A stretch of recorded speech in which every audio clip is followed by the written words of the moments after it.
Vaikunta Ekadashi is one of the most sacred days in the Hindu calendar, especially for devotees of Lord Vishnu and Lord Venkateshwara. Vaikunta is the celestial abode of Lord Vishnu. It is believed that on this day, the Vaikunta Dwaram is open for devotees. Observing this Ekadashi with devotion is said to help one transcend past karmas, gain spiritual liberation, and move closer to divine grace. It falls on the Ekadashi, that is 11th lunar day of Shukla Paksha in the month of Margashira Masa, usually between December to January. It is considered more powerful than other Ekadashis. Vaikunta Ekadashi is not just about ritual fasting, it symbolizes crossing from ignorance to awareness, letting go of ego attachments and mental bondage, aligning personal will with divine grace.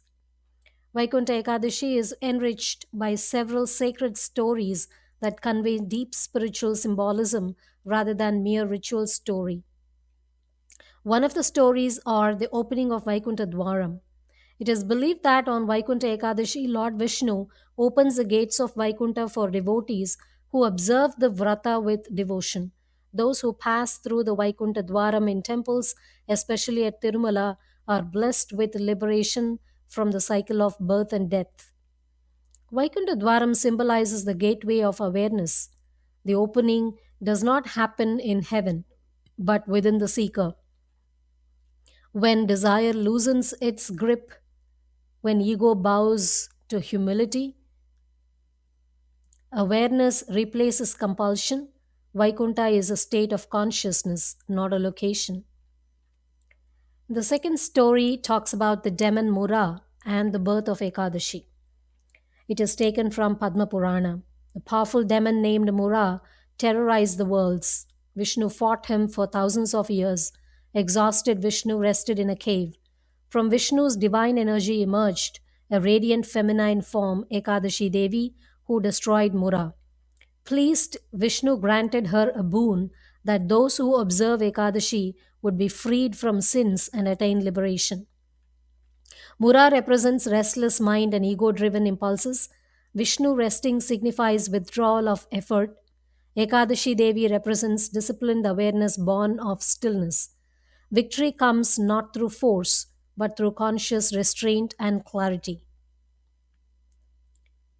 The third story is on King Ambarisha and sage Durvasa. It is taken from Bhagavata Purana. King Ambarisha observed Ekadashi strictly. Sage Durvasa tested him by arriving late on Dwadashi. To avoid breaking his vrata, Ambarisha sipped a drop of water.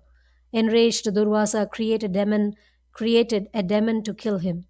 Vishnu's Sudarshana Chakra protected Ambarisha, and Durvasa had to seek forgiveness. True devotion is humble, balanced, and sincere. Discipline without ego invites divine protection. Grace follows integrity, not perfection. The fourth story is about Mokshada Ekadasi and the liberation of King Mandata. This is taken from Brahma Vaivarta Purana. The king Mandata's kingdom suffered from drought and misery. Sage Vasishta advised him to observe Mokshada Ekadasi. The king and his people fasted with devotion, and prosperity returned. Collective suffering reflects collective unconsciousness. Awareness practiced even by one leader can uplift many. Moksha begins with inner alignment, not external control. The next story is on Gajendra Moksha, often remembered on Ekadashi, taken from Bhagavata Purana. Gajendra the elephant was caught by a crocodile and struggled for years. Finally, surrendering completely, he called out to Vishnu, who rescued him instantly. When effort fails, true surrender awakens grace. Liberation comes when the ego stops struggling. Ekadashi is the doorway between effort and surrender. The essence of all Vaikunta Ekadashi stories are Vaikunta is entered not by ritual alone, but by awareness, discipline, humility, and surrender.